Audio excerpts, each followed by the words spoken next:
and welcome back to my kitchen. If you're new here, I'm Victoria from amodernhomestead.com, and today we are making hot cross buns. Hot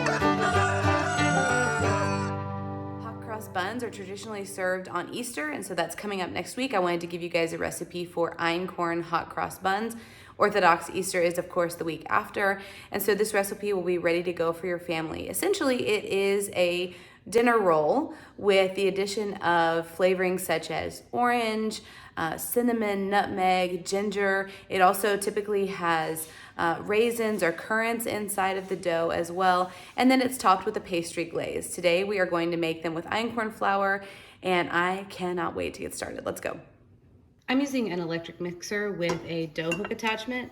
You don't have to do that. You can knead it by hand, but you'll want to do it for about 10 to 15 minutes by hand until the consistency is really smooth and shiny. So I have all of my ingredients laid out here. This needs to be heated up to about 115. It's the liquid in our recipe here, and it is the thing that's gonna help the yeast rise. So we need to get this warmed up to about 115. You can do that in the microwave or on the stove. I like doing it on the stove top. And in the meantime, we're gonna get the rest of our ingredients in the bowl. So I've got 500 grams of all-purpose einkorn flour. You can use whole wheat or freshly ground einkorn flour. Just use the 500-gram measurement. Don't go by the volume. I also have my spices. This is a teaspoon of cinnamon and then a 1/4 teaspoon of each nutmeg, ginger, and ground cloves. A teaspoon of salt. 1/3 cup of sugar. 2 tablespoons of room temperature butter. 1 fresh egg.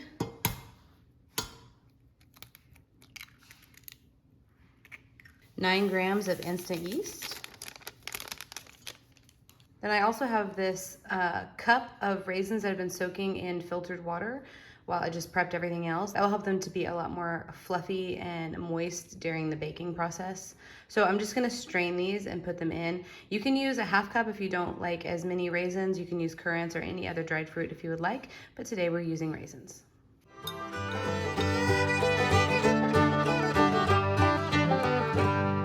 All right, so I heated up my orange juice on the stove. It's ready to go. You might be wondering why we're using orange juice. The acid in the orange juice or something, I'm not sure what it is, but it makes a really fluffy loaf. And I actually tend to use orange juice in any sweet einkorn recipe for rolls that I can. It just gives it such an unbelievably pillowy texture. It's so good. And in hot cross buns, orange is one of the flavors. Usually it comes in as an orange glaze, but we're using orange juice specifically for the einkorn to help it be softer and fluffier.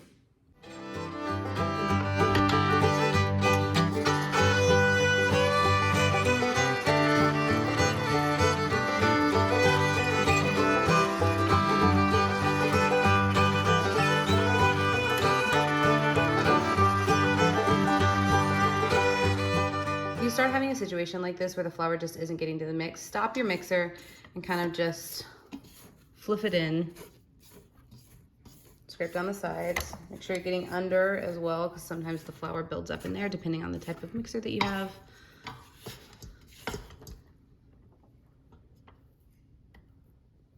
And then keep mixing. And mix for about 10 minutes.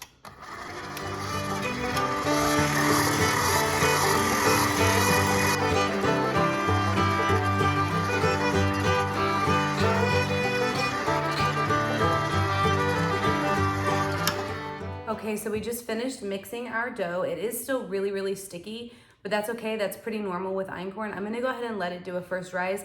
During the first rise, einkorn tends to absorb more of the moisture and then become less sticky. If it doesn't become less sticky, we can always work a little bit more flour into it at that point. But I wanna give it the opportunity to de-stickify on its own without becoming over-floured and then too dry in the finished product. So I have my grease bowl and we're just going to put the dough in it. You can see it's pretty sticky still, but it is a cohesive dough. It's very smooth and shiny, and we're gonna rise it like this. It is a pretty overcast and rainy day, and that does tend to affect the absorption rate of the water and the einkorn. So you may not have that problem, or you may have it sometimes and not other times. That's totally normal.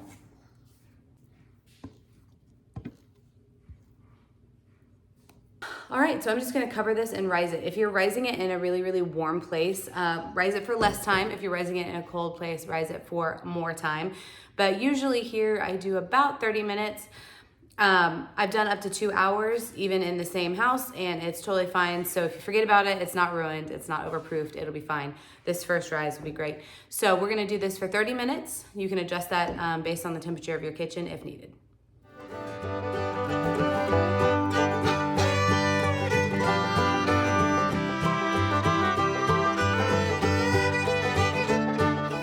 Hey, so it's the next day. The rolls turned out amazingly. They were so delicious, but I broke the cardinal rule of baking bread, which was to not bake bread on a rainy day. So I'm doing it again today. It was too sticky. The rolls turned out to like really form together as one big loaf. Still delicious, but I'm doing it again today. Here's the second day dough pre-rise. You can see it's much more cohesive. It's not as sticky and runny. I can touch it without getting anything on my hands. Yesterday I could not. So definitely gotta listen to the cardinal rule and not bake on a rainy day. Sometimes you can't avoid it and you just have to add more flour. So we're just gonna let this rise for about 30 minutes. Might go a little bit longer today, and we'll pick back up in a second. Okay, so the second day dough has risen and it looks really, really good. And I'm gonna separate it this time into 12 pieces. And I'm gonna put it in one of these kind of rectangular pans. It's not a 9 by 13. It's more like an 8 by 11, I guess. Let's actually look. Oh, it's a 12 by 10. Okay, so this is like a 12 by 10, but it's not a square, it's a rectangle. And I'm gonna go ahead and do 12 buns. You could also just do this on a baking tray instead, like a parchment lined baking tray. I just want them to have that like, you know, more roll shape, and they normally do, but yesterday was just a freak day. So I'm gonna grease my hands and get to shaping.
Is going to be perfect. They are in there, they're not quite touching, and as they bake they'll kind of stick together on the very side, which is perfect. I love that like pull apart feel without them being just one mega glob. That was just too much.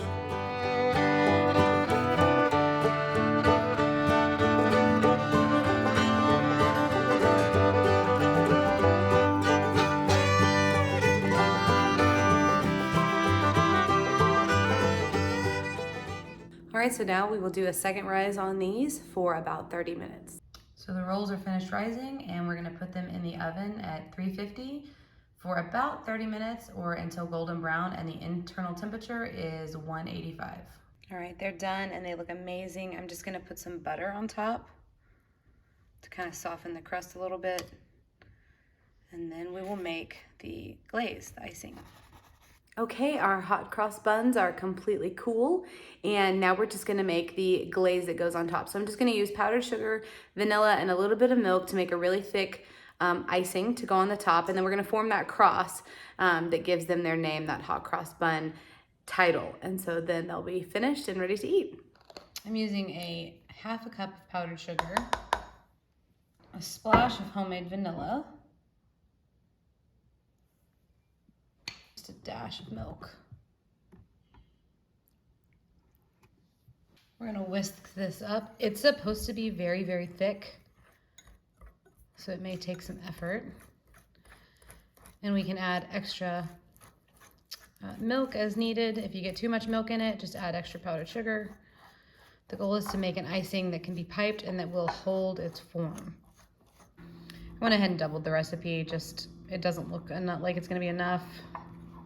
Normally I just make this in the morning as we eat them. I don't like to ice them all at once, and so I don't have exact measurements. But right now we have a cup of powdered sugar, a dash of vanilla, and then milk to texture,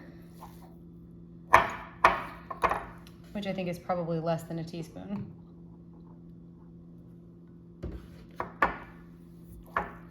That's going to vary based on the type of powdered sugar you're using, how much vanilla you ended up putting in, and so on.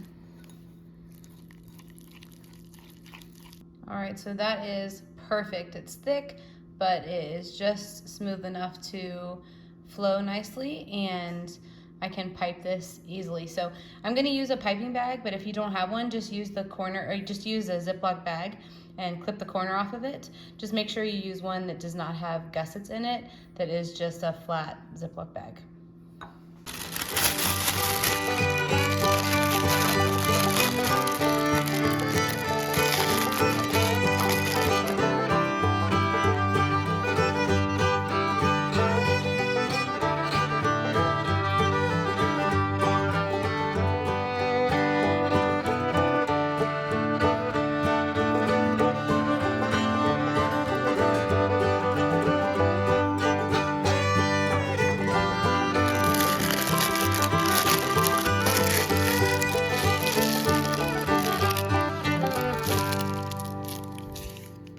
Okay, now we're just gonna snip the tip and get to icing.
So good. The cinnamon is just the right amount.